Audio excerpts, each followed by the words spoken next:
I've never met someone really successful who had a great social life at 20. If that's what you want, that's great. But you're not going to be successful, and don't blame anyone else. What advice would you give today's teenagers, young people, around the skills they need to develop, things they need to acquire to be successful in this crazy environment that we live in? Find the thing you're uniquely good at, and then actually, I think, and then make sure your whole life is organized around allowing you to do it. And so I manage essentially young people and for the last 20 years, and I would say failure one is not willing to accept what they're actually good at. It may not be what you want to be good at. Not organizing your life around that ability. I tell the people who come to Palantir, I've never met someone really successful who had a great social life at 20. If that's what you want, that's great. But you're not going to be successful, and don't blame anyone else. So, it's like, you see, there's like, and the other thing about that is like you have to be somewhat honest when you're doing your partner selection.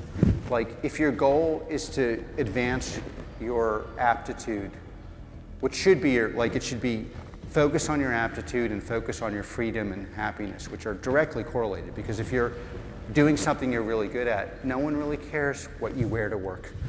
But, and then I ask people all the time, they're like, oh, I met someone I really like. They're like, well, what do you like about him, her?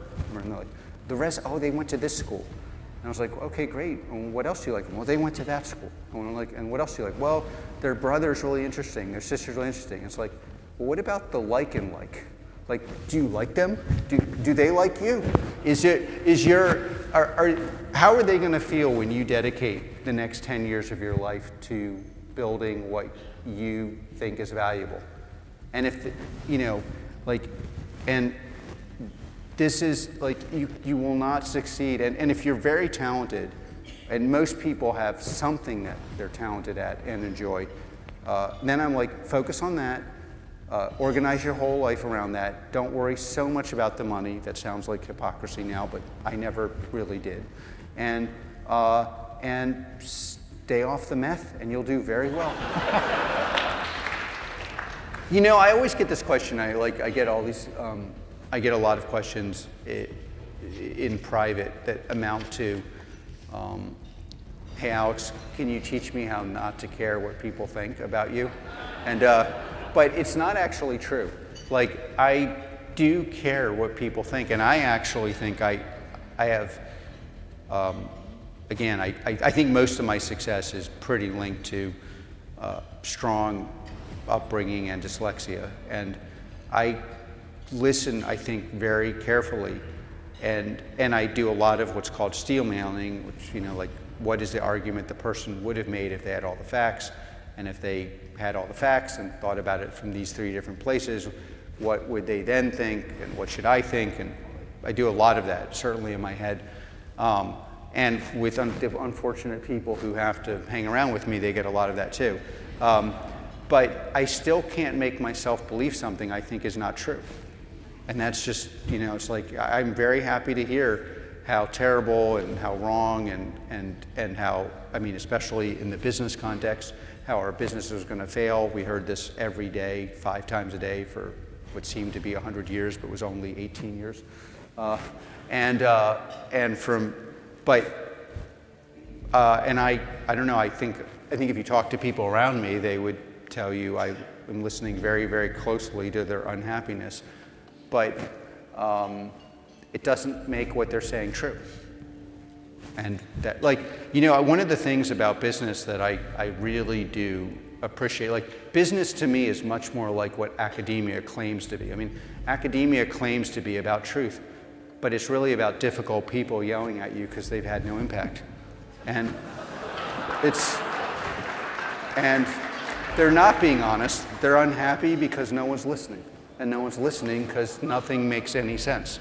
And that's, whereas, if you are involved in some custodial function of managing someone's assets, whether that's the money they invested, your time, managing the time of people you respect and think are very talented, the value production for the most important institutions in the world and institutions you also care about, so government and commercial institutions. You know, at the end of the day, the thing that will actually ameliorate and better the institution, i.e. the operational form of productized truth in our version in software, but it could be in anything, actually matters much more than what someone claims to believe is true. And to me, that's what, you know, academia or should have been and is not, but over time, that is what business is. But I am curious about, I know you're obsessed with meritocracy. You are a person who's well educated, you have multiple degrees, you've got a law degree, you've got a PhD degree. But interestingly, you've also launched the Meritocracy Fellowship, hiring young talent right out of high school and skipping college. Tell us about your thinking there.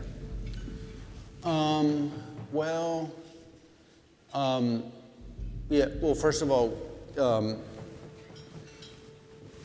I really believe in elite educational institutions, and, you know, I benefited from, well, I think I learned the most actually at my magnet school at Central, but then I went to Haverford, which, you know, is, and then Stanford, and then University of Frankfurt appears to be a city school, but at the time it was where the intellectual elite of a certain kind of philosophy were kind of gathered, so it was in practice very elite.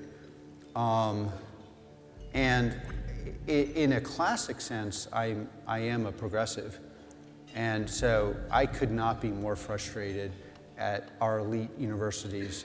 I just think like the damage they've done by being taught. Of course, I'm super in favor of free expression, but you know, allowing the universities to be captured by what amounts to a pagan religion is beyond belief to me. And I'm going to do everything in my power, which largely means not giving a cent and allowing people who otherwise would go to those institutions to come to Palantir, which currently has a more valuable degree, and encouraging everyone else to do this that I can. And you know, whatever side of the spectrum you know you're on politically, ineptitude does not serve the Enlightenment at all, ever. And you know, these, like, I think when you look at, like, you know, the college presidents defending whatever they were defending, people, I actually think the single most depressing thing is, who made these guys president? Like, what is this? Like, I'd rather have them come out and say, I have a weird way of thinking and it's just how I think, but this is how I think, as opposed to some, like, intellectual gyration.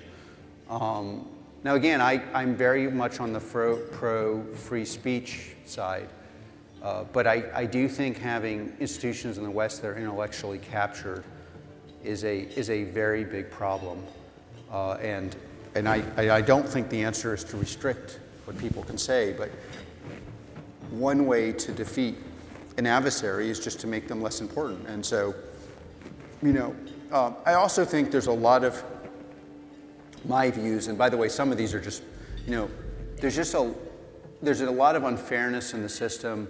I hear story after story of people who have indisputably excellent credentials and get turned down from every school, and that pisses me off.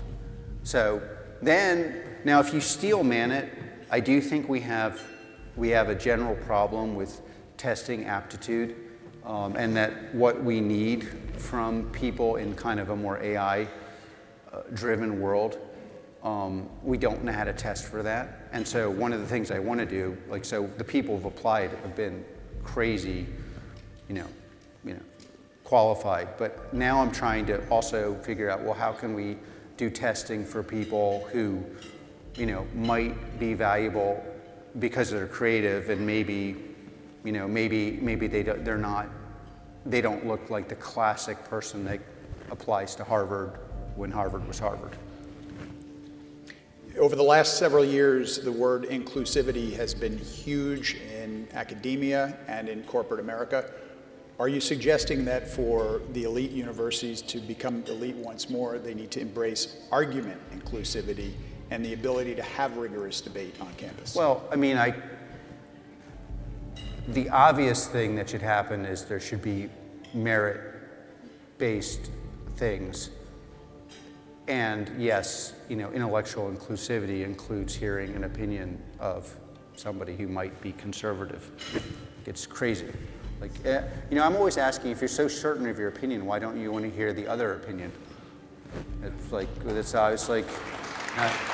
and you can look, but I think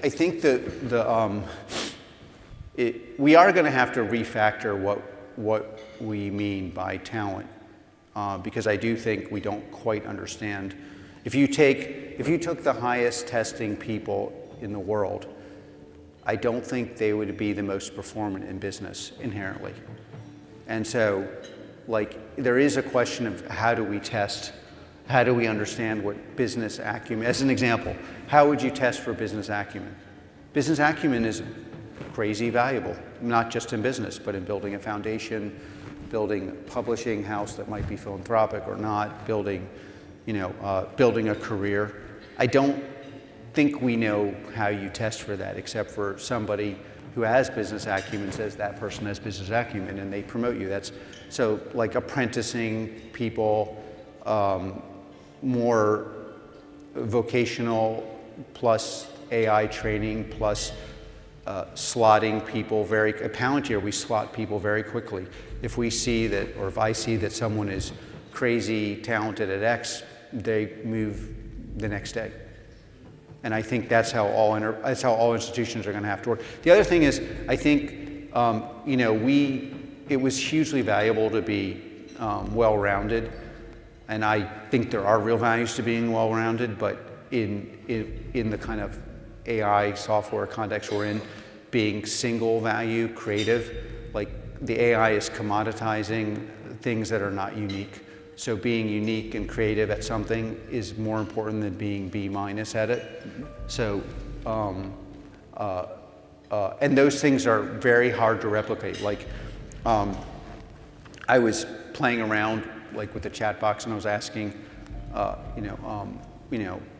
mathematical formula for measuring fluidity in a pipe with certain kinds of blockages, and the answers are mathematical, they're all the same. And then I went back and asked, well, tell me, explain Heidegger's concept of phenomenology and to compare that to Schutz. And the answer is gobbledygook, because you'd have to be an expert to understand who's an expert.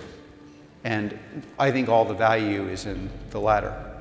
And it's the same, so you see this in business contexts, like someone who's talented at business can pick out someone who's talented at business, but someone who's not can't. Or if you can do that and you're not talented, that's a very special skill. So figuring out how to rebuild society, and America is in the exact right position to do this, because as opposed to Germany, we're very plastic and very flexible and not super ideological. We're very pragmatic. We just want it to work. We don't actually have an idea of how it has to work. We just want it to work. And work is defined by the inputs are smaller than the outputs. And then we have, there's lots of ways to capture that, but that's what we, when we're, and so we're not stuck in ossified structures to do that. But I think if you kind of, not that I would want to be overly fair to our elite universities, because they're not being fair to us with the quality of dialogue they're producing, but I would say there is a much harder problem there than one might realize, because what is going to be in the end, what they're promising to do is to produce people that are more successful and more thoughtful and happier. But to do that, you're going to need a different way of studying and doing and slotting people than what we've had in the past. And you're going to have to have very different ways of testing people. And so that's a super hard problem. And maybe a overly fair version of it is they just decide to put their head in the sand because it's a hard problem. And if you only have people that think one way, you can't solve it. No doubt. Well, you mentioned AI, so let's keep pulling on the AI thread. You were into AI before AI was cool, and what do you think businesses and societies today are getting wrong about AI, and what are they getting right?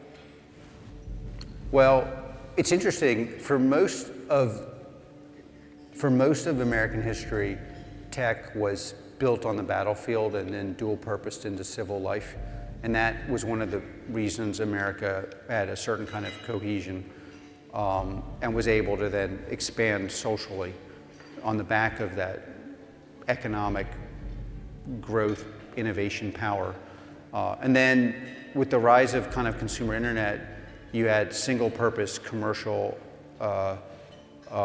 products. And we intuitively believe, most of us, that the innovation will be single-purpose commercial, but in reality, I think it's interesting if you got classified briefings on AI from our adversaries or from our allies, what you would find is the revolution has really begun, and we're in an arms race to see who can harness it and how quickly, and that will determine who controls the order of the world. And so I think most people either don't believe that's true or don't know it's true. They don't believe it's true because typically in the last 20 years that's not been the case. And then we kind of forget that for the rest of humanity it was the case. And we're more in a historical period where the rules that applied for most of history apply again, and the rules that we thought were abrogated are not abrogated. And so I think that I would say, I think that's demonstrably true, and many people don't believe it's true or know it's true, but I would venture to say everybody has a stake in the game and a leadership role in the world knows this to be true and is very, very focused on this, and focused, if there are adversaries, on catching up and surpassing America, which is possible and could happen. So given how fast things are moving on this front, is it safe to assume that AI is already in the hands of bad actors? How worried about that should we be, and what can the U.S. do to mitigate that risk? Well, I mean, bad actors is a broad term, but we are primarily in a race with China as our most important peer adversary, and Russia as an adversary. I think people underestimate in America, and then to some extent with Iran, but Iran is much more like light hardware production, and meaning drones, and then there's but then there's obviously all sorts of cyber ways that that would be under the rubric of bad actors, Korea, and one of the things that though is often underestimated is you have professional bad and non-professional bad in a gray zone, and most of the really bad stuff happens where you have professional actors and even the non-professional people. They're doing it with some kind of sanctioning with professionals. And so we're in a full-on arms race. And the thing about AI that is, it's like a plethora of riches for America because all the relevant companies basically are here. But AI is not an egalitarian technology. And so, and even though I believe it will raise the GDP of America and help poorer people, it's going to take severe interventions to help poor people anywhere near as much as it will help wealthier people. And so we have a problem in the West of relative deprivation in America, where we might, I think we'll be the leaders of the world. We are. But then how do we bring along the rest of society who's also doing better? But if you get 10 times wealthier and I get 20% wealthier, I might not be happy with you, even if people in, I don't know, Brazil are, 10% poorer. It really does matter in social change. It's the relative impact more than the absolute impact. And then it is a technology that I think will be more easy for that reason to adapt in more like tribal culture. So I think the Middle East is going to adopt AI very, very effectively, because like a country run by a tribe can really deal with these issues very easily.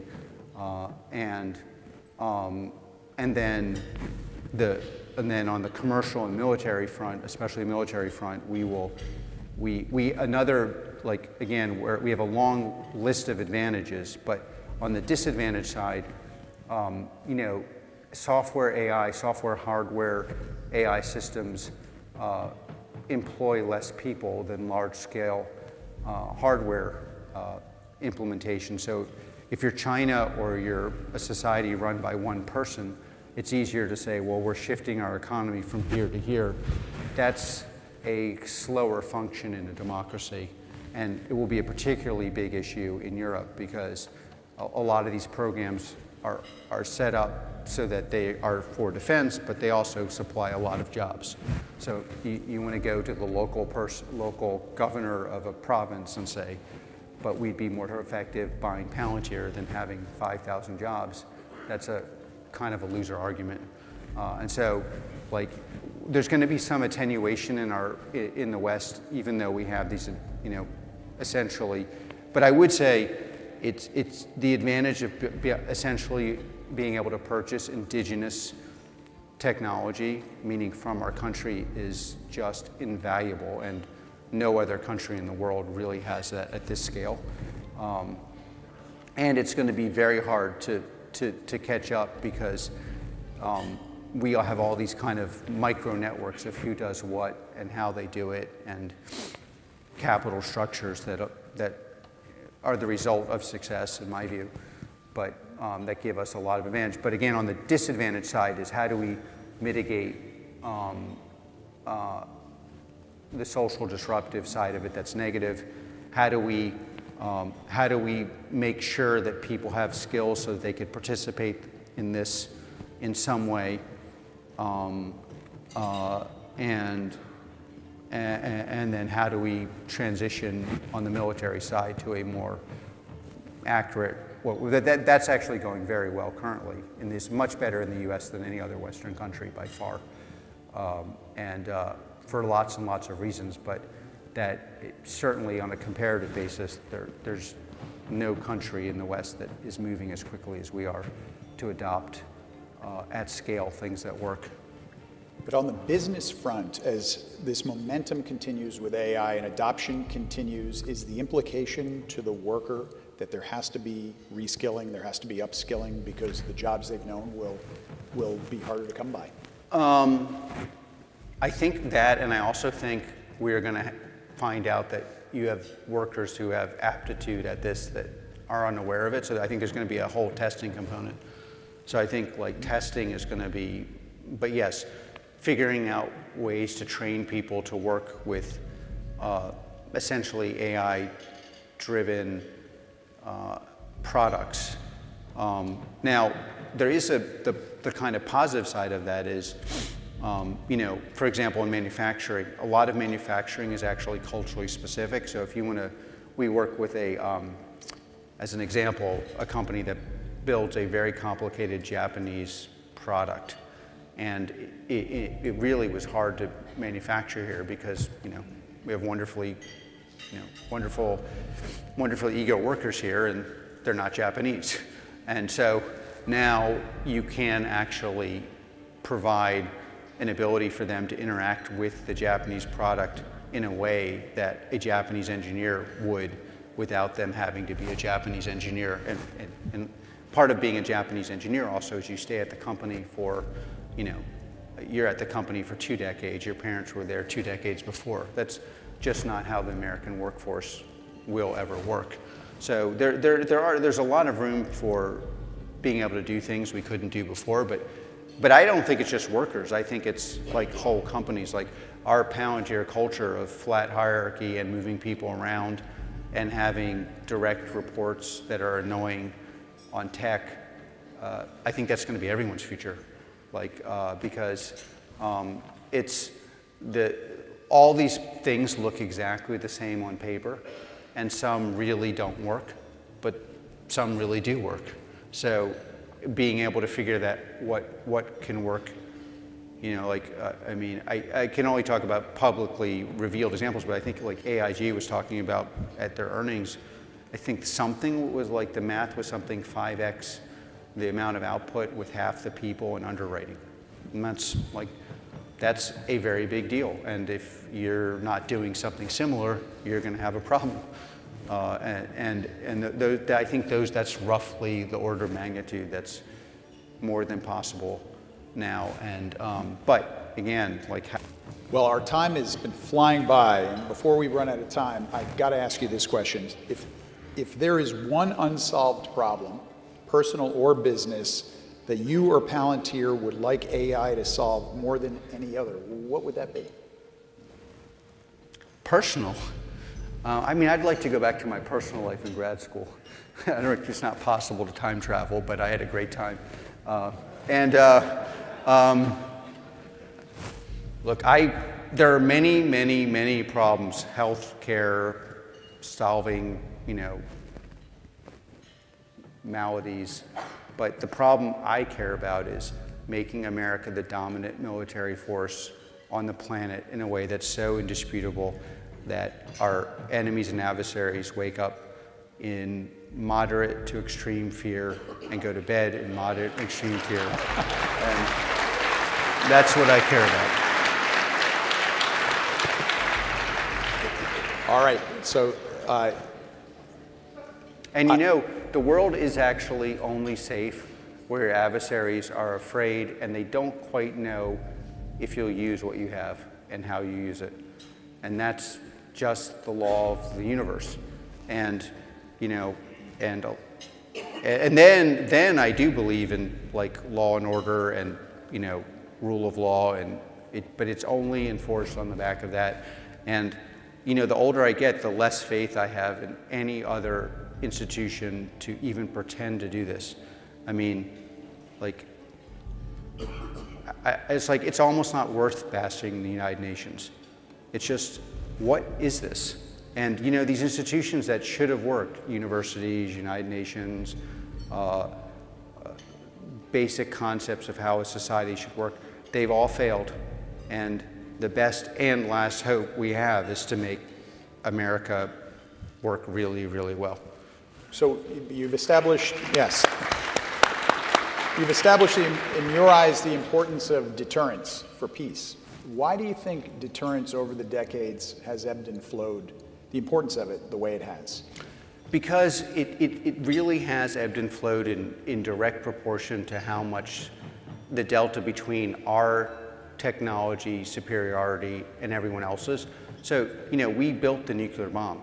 We built it by importing, and we imported the smartest, best, most qualified people in the world. Now, we partly did that because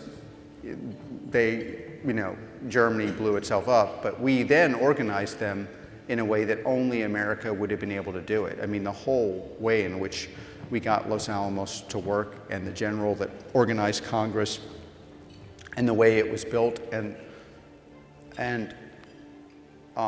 developed massive military superiority, and actually, as relevant to this group, and economic superiority. So we had the delta between us and the rest of the world was dramatic, undeniable, indisputable. And then we were super nice. German history I know reasonably well post-war. We set up the whole society so Germany could succeed on its own terms. and asked for nothing. You know, and so the combination of just, you know, military, indisputable, almost unconscionable military superiority, which in that form probably had never actually existed, and then the dominant economy in the world, then I think the lagging indicator was the dominant culture in the world, because, you know, and that's, I think it's something the Silicon Valley and Hollywood all forgot, which is people were really interested. I spent a lot of time talking to older Germans when I was there, and like they basically adopted American culture because it worked, not because they thought it would work, and then it worked. And if we want anything like that, the deterrent has to be real. And when we screw up military things, and you know, political, like, or where the deterrent looks like it's not real, you know, people act up. One of the things I think, if you've lived abroad a lot, and it's in my book, which I'm not sure did very well, but I'm not advocating reading it, but there's